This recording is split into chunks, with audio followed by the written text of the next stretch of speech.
तिलचौथ की कहानी। तिलचौथ माता गणेश जी की जय। दो देवरानी जेठानी थी। जेठानी के बहुत धन था, देवरानी गरीब थी। देवरानी भगवान गणेश की बहुत आराधना करती थी। वो अपनी जेठानी के घर रोज आटा पीसने के लिए जाती थी। जिस कपड़े से आटा छानती थी वो कपड़ा अपने घर लाकर पानी में घोलकर अपने पति को पिला देती थी। एक दिन देवरानी के बच्चों ने देख लिया। वे अपनी माँ से बोले कि माँ चाची तो अपने घर से आटे का कपड़ा ले जाकर चाचा जी को घोलकर पिला देती है। इस पर जेठानी ने देवरानी को कहा, घर जाओ तो आटा छानने का कपड़ा यहीं रख कर जाया करो। देवरानी ने वैसा ही किया। घर गई तो उसका पति बोला, मुझे चूरण घोलकर पिला दो। देवरानी बोली कि आज उसने आटा छानने का कपड़ा वहीं रख लिया, इसलिए मेरे पास आपको खिलाने के लिए कुछ भी नहीं है। उस दिन उसके पति ने भूखों मरते गुस्से में होकर उसको लकड़ी से मारा। तकदीर से उस दिन चौथ माता का व्रत था। श्री गणेश जी का स्मरण करती हुई वह भूखी ही सो गई। तभी थोड़ी देर बाद गणेश जी ने आकर कहा कि आज तो तिल चौथ है और तू भूखी ही क्यों सो रही है।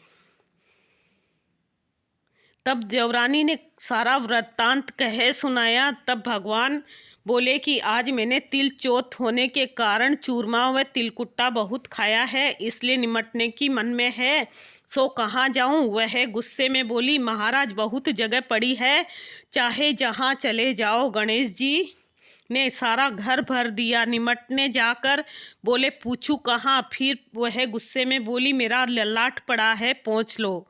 गणेश जी पहुंचकर चले गए। थोड़ी देर बाद उसने उठकर देखा तो सारा घर हीरे मोती से जगमगा रहा था। सारा सिर भी सोने की आभा से चमक रहा था। धन को बटोरने में देर हो गई, इसलिए जेठानी के घर नहीं जा सकी। जेठानी ने अपने बच्चों को चाची के घर देखने के लिए भेजा कि चाची क्यों नहीं आई है। बच्चों ने आकर देखा तो वहाँ हीरे मोती का ढेर लगा था। तब बच्चों ने आकर अपनी माता से कहा कि माँ चाची के तो बहुत धन हो गया है। जेठानी भागी भागी अपनी देवरानी के पास आई और पूछा कि इतना धन कैसे हुआ। भोली भाली देवरानी ने सारी घटना सच सच बता दी। इतनी सुनकर जेठानी अपने घर आई और अपने पति से बोली, मुझे लकड़ी से मारो। देवरानी को देवर जी ने बहुत मारा, इसलिए उसके बहुत धन हो गया। उसका पति बोला, तू धन की भूखी क्यों मार खाती है, लेकिन वो नहीं मानी और बहुत मार खाकर अपने मकान को खाली करके श्री गणेश का स्मरण करके सो गई। गणेश जी महाराज आए और कहने लगे, फालतू में मार खाने वाली, उठ और मुझे बता कि मैं कहाँ निमटने जाऊं। तब वो बोली, मेरी देवरानी के तो छोटा सा मकान था, मेरे तो बहुत बड़ा मकान है, जहाँ इच्छा हो वहीं चले जाओ। और गणेश जी ने निमटना कर लिया। अब बोले कि पूछू कहाँ। तो जिठानी बोली कि मेरा ललाट पड़ा है, पहुँच कर चले गए। थोड़ी देर में उसने उठकर देखा तो सारा घर सड़ रहा था और बदबू आ रही थी। तब वो बोली, गणेश जी महाराज आपने मेरे साथ छल कपट किया है। देवरानी को तो आपने धन वैभव दिया और मुझे कूड़ा दिया।